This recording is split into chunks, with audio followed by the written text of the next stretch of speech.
3 conseils pour répondre aux SMS de ton ex. Alors déjà, bravo, parce que si tu visionnes cette vidéo, il y a 2 raisons qui sont importantes. La première raison, c'est que si tu visionnes cette vidéo, c'est que tu te poses les bonnes questions. Tu t'es dit, je ne vais pas répondre de manière impulsive à mon ex, et je te félicite vraiment pour ça. Et surtout, la raison numéro 2, c'est que c'est une très bonne nouvelle. Pourquoi? Parce que tu peux t'estimer chanceux et heureux, même si ton ex t'écrit, parce que quelque part, c'est un gros signe d'intérêt. À part, bien sûr, si jamais elle t'envoie un gros « lâche-moi, gros con », parce que c'est clair que si elle t'envoie ça, bah évidemment c'est mort. Mais si elle t'envoie un message un peu plus ouvert, un peu plus interrogatif, bah là, ça veut dire qu'il y a possibilité de faire quelque chose. Donc félicitations.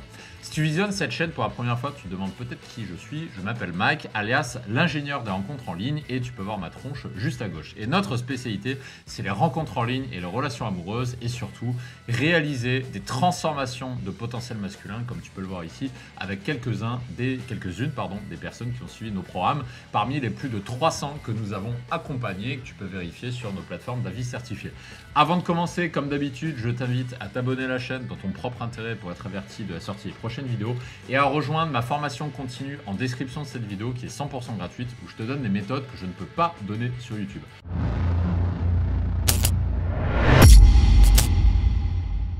On va attaquer avec le cas numéro 1. Ton ex te fait des reproches par message. Comment réagir si elle te fait des reproches? Imaginons qu'elle t'ait contacté par SMS et c'est pour te faire des reproches. Par exemple, elle te dit « T'aurais pu m'emmener mes affaires, pourquoi tu ne me les as pas rendues? T'es vraiment un gros naze. » On peut imaginer un petit peu toutes les pires insultes qu'elle puisse t'envoyer. Donc on va partir de ce postulat-là. Alors, mon avis personnel, oui, si elle t'envoie ça, déjà, c'est qu'elle pense à toi. Ça veut dire, et quelque part, c'est une bonne nouvelle en soi.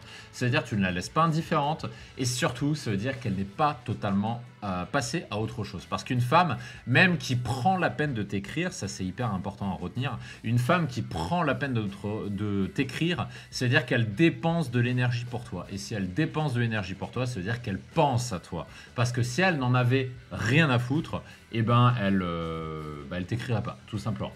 Alors là, tu te poses peut-être la question, qu'est-ce qu'il faut faire dans ce cas de figure?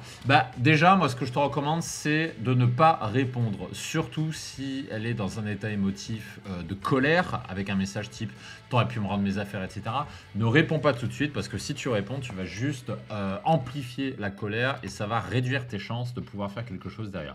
Donc, peu importe ta réponse, dans ce cas de figure, ta réponse, il y a de fortes chances qu'elle soit mal prise. C'est pour ça que je te déconseille de lui répondre.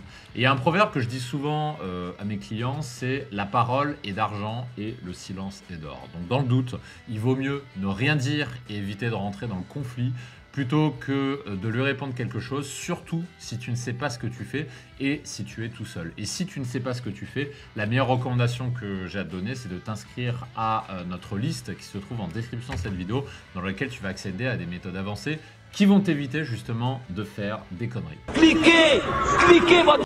On va passer au cas numéro 2, donc si ton ex revient vers toi par message et qu'elle t'envoie un message basique. Donc des messages basiques, qu'est-ce que c'est? C'est par exemple « Salut, ça va? Comment vas-tu? Coucou, ça va? Depuis quoi de temps? Quoi de neuf depuis le temps? Salut, ça va? » etc. etc. Tous les messages à la con que les gens envoient quand ils ne savent pas quoi dire.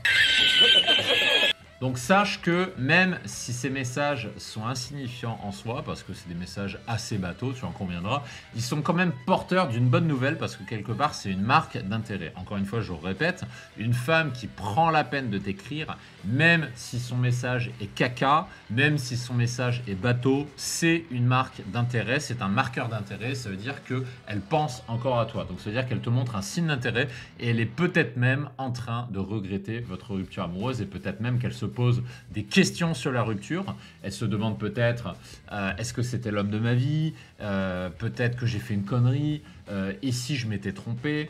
Et globalement, il est fort probable que tu lui manques, tout simplement. Alors, comment réagir dans ce cas de figure? Le premier choix que tu as à faire, et c'est celui que je recommande si tu ne sais pas quoi faire, encore une fois, si tu ne sais pas quoi faire, ou si tu as des doutes, je te recommande plutôt de ne pas répondre plutôt que de prendre le risque. Comme ça, ce faisant, tu lui laisses la possibilité de t'écrire un deuxième message, ce qui va venir reconfirmer, encore une fois, l'intérêt qu'elle porte pour toi. Parce que du coup, tu vas pouvoir démarrer ce que j'appelle l'escalade des engagements. Donc, c'est-à-dire que comme elle a envoyé un message, elle va être tentée d'en envoyer un deuxième parce qu'elle va se poser la question Est-ce qu'il pense à moi? Pourquoi il m'a pas répondu? Est-ce qu'il est avec une autre? Est-ce qu'il m'a oublié? Est-ce qu'il m'a nexté? Ou bien est-ce que lui aussi pense à moi? Et ça va la travailler. Émotionnellement, elle va y réfléchir et tôt ou tard, elle va finir par envoyer un deuxième message. Et en enclenchant cette escalade des engagements, bah, c'est là que tu amplifies justement l'intérêt qu'elle porte pour toi. Donc ça, c'est le premier choix. Et le choix numéro 2, c'est une réponse basique plus silence. Et parfois, ça marche. C'est pas ma solution préférée, mais tu peux l'actionner. Donc par exemple, tu lui réponds juste « ça va » et toi, silence. C'est une solution qui peut fonctionner, mais tu ne marques pas des points ce faisant, donc je ne conseille pas forcément cette solution-là. L'avantage de cette solution, toutefois, c'est que tu n'es pas en train de la brusquer. Et ce que je te recommande de faire, dans tous les cas, si tu lui réponds, attention à rester le prix et attention à la laisser s'investir. N'inverse pas le rapport de force. Une femme qui t'écrit, c'est une femme intéressée, et la pire des conneries à faire, c'est d'inverser le rapport de l'engagement et de devenir plus engagé qu'elle. Donc attention à ce piège-là. Cas numéro 3, les messages de type nostalgique. Donc là, tu vas me demander « Hey Mike, qu'est-ce que c'est un message de type nostalgique ?» Ne t'inquiète pas, on arrive. Un autre type de message que tu es susceptible de recevoir, bah voilà, c'est les messages de type nostalgique. Donc typiquement, quand ton ex te parle du passé. Tu te souviens, quand on est parti en Corse, c'était magnifique. J'aimerais tellement y retourner. Oh, que c'est romantique comme message. Si de ton côté le feu s'est éteint. On va pas se mentir, on a presque envie de verser une larme avec un message comme ça, mais c'est le genre de message que peuvent envoyer des nanas. Ou bien, tout simplement, elle prend des nouvelles, te dit « Comment va ta sœur ?» Ça fait longtemps que je ne l'ai pas vue. Donc là, petite technique de malin qu'utilisent les femmes, elles utilisent un acteur externe, donc c'est-à-dire votre sœur ou votre frère, pour prendre contact avec vous. Et ouais, elles sont malines, les femmes. Ou bien Rocky adore le jouet que tu lui avais offert, il ne veut jouer qu'avec celui-ci d'ailleurs. Donc par exemple, si vous avez un chien ou si vous avez un enfant, tout simplement. Tous ces messages, ils ont un point commun, ce sont ce que j'appelle des signes de nostalgie. Pourquoi? Parce ça veut dire qu'elle éprouve des regrets. Elle éprouve des regrets parce qu'elle se raccroche au passé. Une personne qui se raccroche au passé, ça veut dire que c'est une personne qui supporte moins le présent. Ça veut dire qu'elle se sentait plus heureuse dans le passé qu'avant. Donc ça veut dire qu'elle se sent plus heureuse avec vous qu'avant qu'aujourd'hui. Ce qui est un énorme signe d'intérêt. Et finalement, ça veut dire que ces moments, bah, ils lui manquent. Et en fait, elle aimerait les revivre. C'est ça que ça veut dire. Donc, ce que tu ne dois surtout pas faire dans les médias, je te déconseille absolument de répondre à ce message. Parce que si tu réponds à ce message, je vais t'insulter. Cliquez, votre... Ne surtout pas répondre à ce message. C'est la pire des conneries à faire. C'est même un gros piège. La plupart des hommes tombent dans le panneau et répondent à ce message et vont dire « Ah oui, ça me manque aussi. Ah oui, j'y suis passé l'autre jour et j'aurais aimé être avec toi également. Oui, je parle souvent de toi avec ma soeur et ça lui manque aussi. » Donc, vous vous mettez à jouer au mec romantique. Si de ton côté le feu s'est éteint. Et malheureusement, quand vous faites ça, vous perdez des points. C'est tout ce que vous faites. En faisant ça, vous montrez que vous ressentez aussi de la nostalgie, mais surtout, vous cassez la dynamique de la remarche et surtout, encore plus, vous la rassurez. Alors, je sais, là, vous allez me dire, ouais, mais mec, est-ce qu'il ne faut pas rassurer, la rassurer un peu, etc. Non, pas à ce stade-là. Le fait de rassurer une femme qui vous tend une perche, ça veut dire que vous allez perdre son intérêt.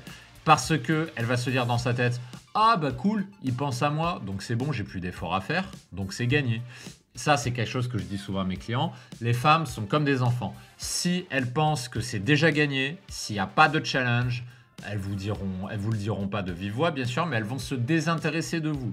Elles vont se désintéresser de vous parce que qu'il y aura moins d'excitation, tout simplement, parce qu'elle va se dire il n'y a plus d'efforts à faire. Donc vous allez perdre de son intérêt. C'est pour ça qu'il faut éviter de la rassurer et que à ce stade-là, il ne faut pas la rassurer. Ça se fera après. Je vous rassure, on n'est pas des psychopathes, on n'est pas là pour ne jamais rassurer les femmes. Simplement, ça se fera après, dans un second temps. Donc là, vous allez me demander, ok Mike, on s'est dit ça, mais maintenant, qu'est-ce que je fais? D'abord, ne répondez pas. Ceci pour éviter justement le piège dont je viens de parler. Ensuite, ce qui va se passer après, ça va dépendre de l'histoire qu'il y a eu entre vous. C'est-à-dire, depuis combien de temps vous êtes restés ensemble. Donc, c'est-à-dire, si vous êtes restés 6 mois ensemble, ça va pas être pareil que si c'était il y a 10 ans. Vous vous en doutez, c'est pas la même chose. Ça va dépendre également de quelle est la cause de la rupture. Est-ce que vous l'avez trompé? Est-ce que c'était juste la routine?